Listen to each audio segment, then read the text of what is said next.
There are car care tips that sound like passed down wisdom, but in reality, they quietly damage your engine, make your car weaker, and slowly drain your wallet over time. The surprising part is that many drivers still follow these tips every single day, without realizing they're actually creating risks for their own vehicles. This video breaks down each of those misconceptions, explains why they're dangerous, and, more importantly, shows you the correct way to keep your car durable, smooth, and more economical in the long run. Pause for 3 seconds and hit the subscribe button to follow the newest videos.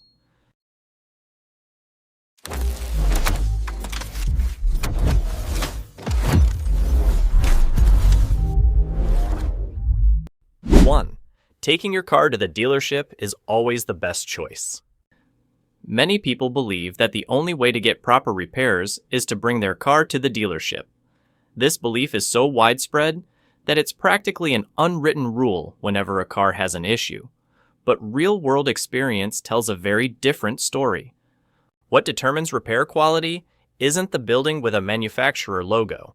It's the skill, experience, and attention to detail of the technician who actually works on your car.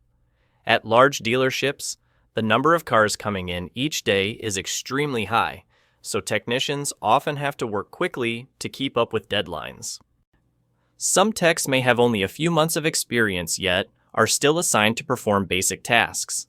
Many jobs are done strictly by following preset procedures, with little focus on small details, because the main priority is meeting the quota. In contrast, many reputable independent shops have technicians who are used to dealing with all types of issues, from old to new, from simple to highly complex. Their real-world experience helps them identify problems faster, fix the exact cause, and avoid unnecessary part replacements. There are countless cases where a dealership tells a customer they need to replace an entire component costing hundreds or even thousands of dollars, while the actual issue comes from a tiny part that costs far less. Beyond that, dealership services are often priced 2 or 3 times higher because of service fees and the cost of operating a large showroom. That's why simple jobs like oil changes, filter replacements, or routine inspections can end up costing far more than necessary. In reality, technical documents, diagnostic software, and repair specifications are widely available. A skilled independent shop can handle most problems on nearly all modern vehicle models. Dealerships only have a clear advantage when your car is still under warranty or involved in a recall, situations where repairs are free or handled according to manufacturer policy.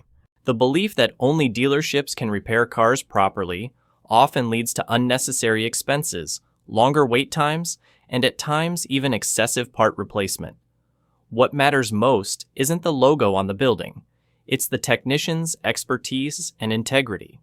When you find a trustworthy independent shop, your car receives careful attention, the costs stay reasonable, and you avoid being upsold on services you don't actually need.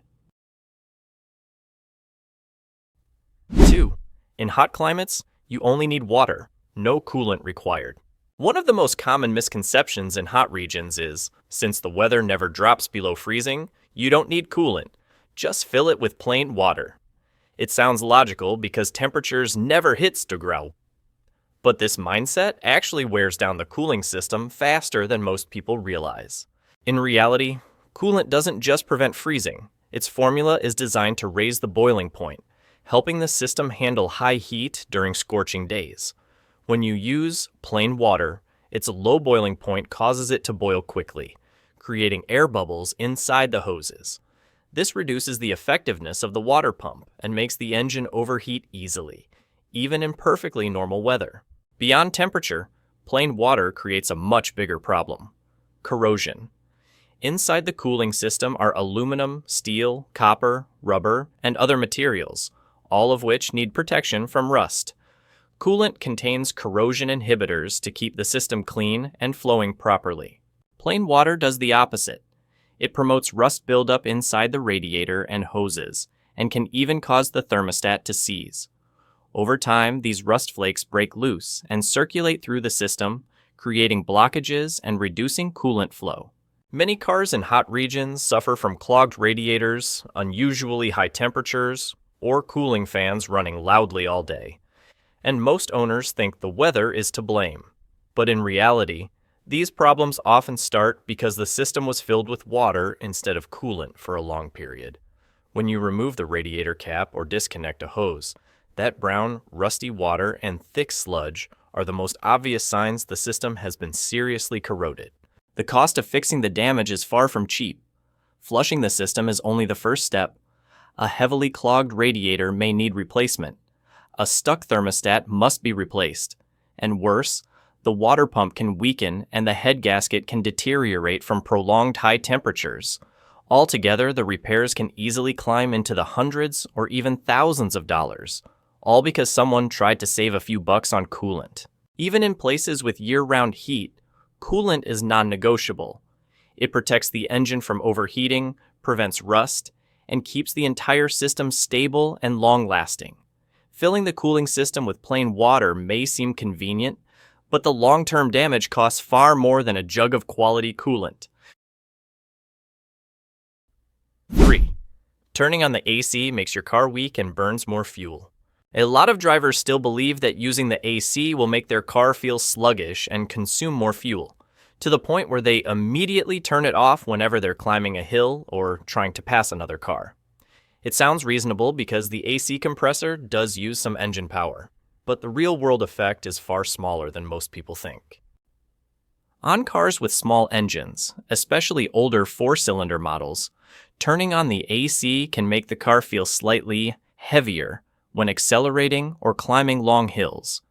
But on most modern vehicles, the AC system is much smarter. The compressor is controlled by electronic valves or a magnetic clutch that minimizes load, so the difference in power is barely noticeable in most situations. On V6 or V8 engines, the difference is practically zero. What many people don't realize is that turning off the AC and rolling down the windows to save fuel backfires badly. At higher speeds, especially on the highway, open windows create significant aerodynamic drag. That extra drag forces the engine to work harder to maintain speed, leading to noticeably higher fuel consumption. Multiple tests have shown that driving 60 to 70 mph with the windows down can use as much fuel, or even more, than simply running the AC. Fuel usage isn't the only issue. Constantly switching the AC on and off makes the system run inconsistently. Rapid cycling causes sudden pressure changes in the system, which can wear out the magnetic clutch and shorten the lifespan of internal components.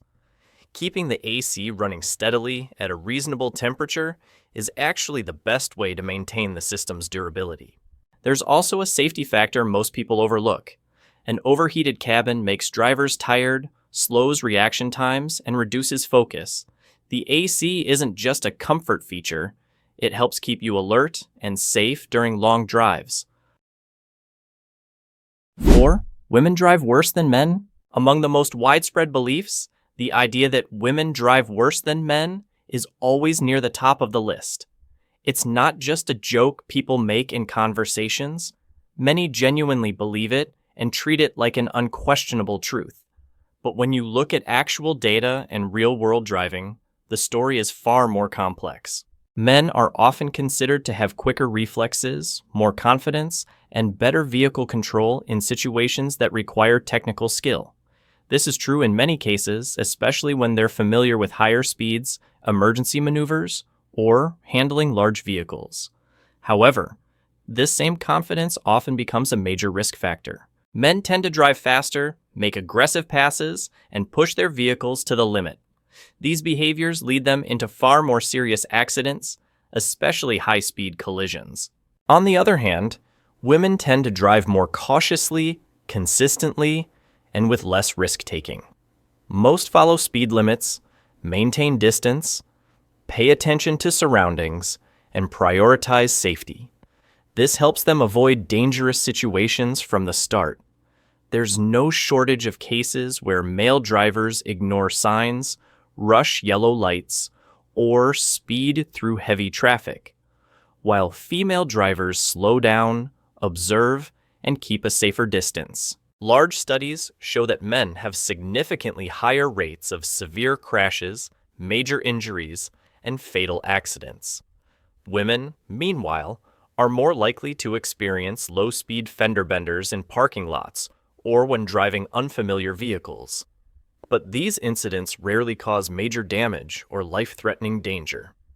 What's interesting is that each group has different strengths. Men often excel in reflex and technical handling, women in consistency and safety.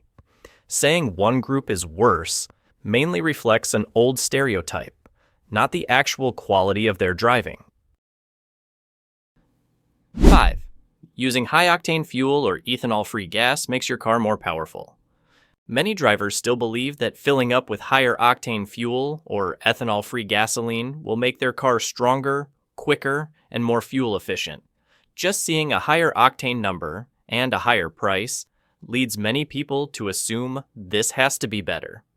But in reality, this is one of the most expensive misconceptions car owners fall for. High octane doesn't mean more energy or more power. It simply means the fuel resists knocking better in engines designed to operate under high compression. High-performance engines, those with strong turbos, high compression ratios, or advanced timing, need high-octane fuel to prevent detonation. But most mainstream vehicles, sedans, crossovers, mid-sized trucks, are engineered to run on regular gasoline because their ignition timing and compression ratio are optimized for it. When an engine is designed for regular fuel, putting in higher octane gas does not increase power. The ECU's ignition map doesn't magically adjust just because the fuel is more expensive, so the engine won't produce any extra torque or horsepower. In the end, you spend more money while the car drives exactly the same. As for ethanol-free gasoline, it's very popular in rural areas where many people believe it's cleaner or stronger. Ethanol-free fuel is beneficial for small engines, lawn equipment, vehicles that sit unused for long periods, or long-term fuel storage. But for daily driven cars, the fuel system is designed to work perfectly with standard ethanol blends. In fact, many modern vehicles require ethanol content for cleaner combustion and lower emissions. Another key point. Ethanol-free fuel is significantly more expensive yet provides no noticeable improvement in power or throttle response. Some newer cars may even lose a bit of efficiency if they run on a fuel type the ECU wasn't designed to optimize. Many drivers use high-octane fuel hoping to make the engine smoother, reduce vibration, or eliminate knocking. But if the engine isn't built for that type of fuel, the change is essentially zero. Issues that people blame on gasoline are usually caused by spark plugs, knock sensors, carbon buildup, or a weak ignition system, not the fuel itself. 6. Running the AC makes your car weaker and burns. Many drivers still believe that rolling down the windows saves more fuel than running the AC, especially on long trips. It sounds very logical. The AC uses a compressor. The compressor loads the engine, so it must burn more fuel. While it's true that the AC uses a portion of the engine's power, especially on older cars or small displacement engines, the amount of energy it uses is significantly lower on modern vehicles, thanks to variable displacement compressors, smart temperature sensors, and advanced engine load management. Today's AC systems operate in optimized cycles, using only the power they actually need. They do not drag the engine down nearly as much as people think. Meanwhile, rolling down the windows creates a huge amount of aerodynamic drag, especially at speeds above 40 mph. When the cabin isn't sealed, chaotic air turbulence forms inside the vehicle, forcing the engine to work harder just to maintain speed. On the highway, the drag created by open windows can be several times greater than the load the AC puts on the engine. In other words, the car has to pull a mass of air rushing into the cabin instead of cutting cleanly through the airflow like normal. Many independent tests have confirmed that at higher speeds, driving with the windows down uses more fuel than running the AC. The added fuel consumption is far from trivial, sometimes 10 to 20% more, depending on the vehicle. This effect is even more pronounced on large SUVs or vehicles with wider bodies, where aerodynamic drag is naturally higher. Beyond fuel waste, driving at high speeds with the windows down brings other problems. Dust and debris blowing into the cabin, loud wind noise that distracts the driver, and uncomfortable pressure changes for rear seat passengers. On long trips, the AC keeps the cabin cool and stable, helping the driver stay alert and drive more safely. 7. Using thicker engine oil will reduce leaks. One of the most dangerous word-of-mouth hacks is the idea that if the engine is leaking, just use thicker oil so it won't seep out. It sounds logical. Thicker oil, harder to escape through gaps, less leakage. But in the world of modern engines, this is one of the quickest ways to accelerate internal wear, or even cause severe damage to the top end of the engine. Today's engines are built with extremely tight tolerances, high-pressure oil pumps, and lubrication systems that depend on precise oil flow.